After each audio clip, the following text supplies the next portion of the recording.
আসসালামু আলাইকুম রহমতুল্লাহ।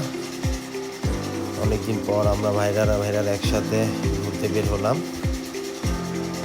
আমরা এখন আছি বর্তমানে ব্রাহ্মণগাঁও, এটা হলো দক্ষিণ কেরানীগঞ্জ।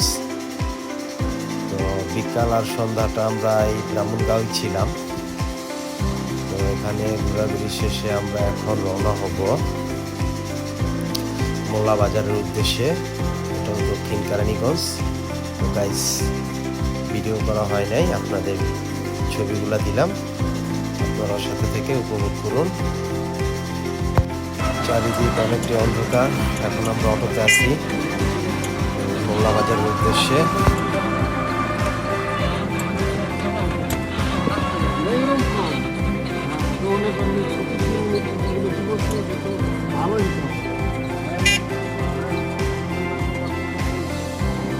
এইসব দিনেও যা একটু খালি যায় না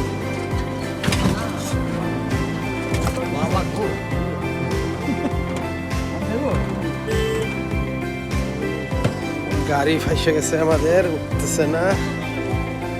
গাড়ি থেকে নামলাম আমরা, অটো এই তো অনেক ধুলাবালি।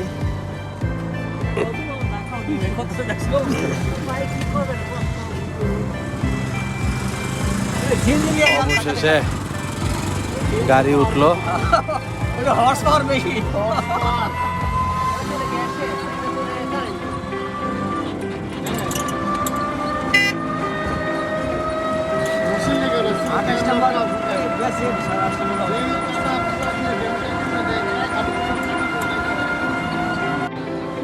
হ্যালো গাইস, এই মোল্লা বাজার আপনাদের একটা দারুণ সিন দেখাবো, যেটা ছিল অনেক আগে।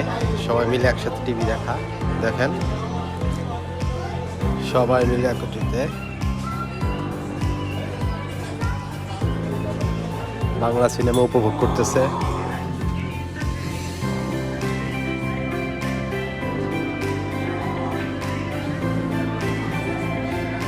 এখন আমরা সোজা হাঁটতেছি। আসলে গ্রামের দৃশ্যগুলো সবসময় অনেক সুন্দর হয়। এখন তো এগুলো পাওয়াই যায় না, একত্রিতে সবাই বসে টিভি দেখা। এগুলো চায়ের দোকান, গ্রামে সবাই বসে চায়ের দোকানে টিভি দেখতেছে।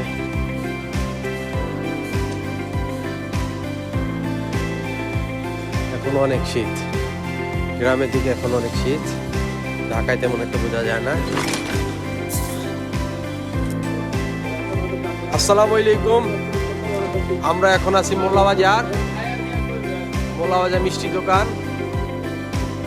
এই যে সাইদ ভাই, রুবেল ভাই, সাইদ ভাই বিসমিল্লাহ করলো, দই মিষ্টি নেওয়া হয়েছে, সাথে রুবেল ভাই। এই যে জায়গায় আমাদের রাসেল ভাই, বিপিএল খেলা চলতেছে। ঢাকার যানজট পরিবেশ থেকে আমরা একটু দূরে আসছি, এখন মোল্লা বাজার আছি, দক্ষিণ কেরানীগঞ্জ।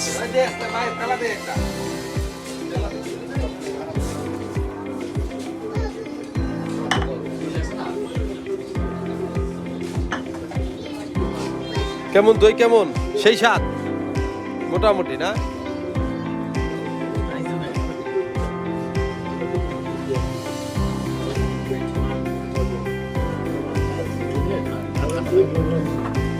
চলে না? বিসমিল্লাহ।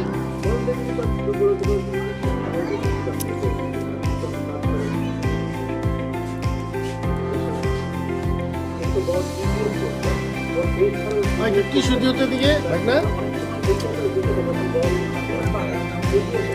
চলেন চাপটি চাপটি চাপটি এলাকায় হাঁসের মাংস দা চাপটি।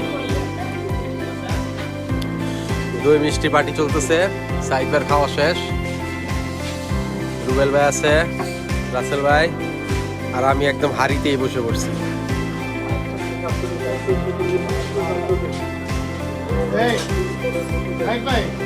হ্যাঁ সাইদ ভাই, শুনেন শুনেন, এদিকে আসেন না, আর দাঁড়ান। হালকা পাতলা খাওয়া দাওয়া শেষ মোল্লা বাজার থেকে। এখন আমরা দেখি কোথায় যাই। ভাইদের সাথে একসাথে আছি সবাই, হাঁটতেছি আমরা বাজারে। এখন এখান থেকে কোথায় যাব ডিসিশন এখনো হয় নাই। তারপরে দিকেই হচ্ছে বাজারের সিন।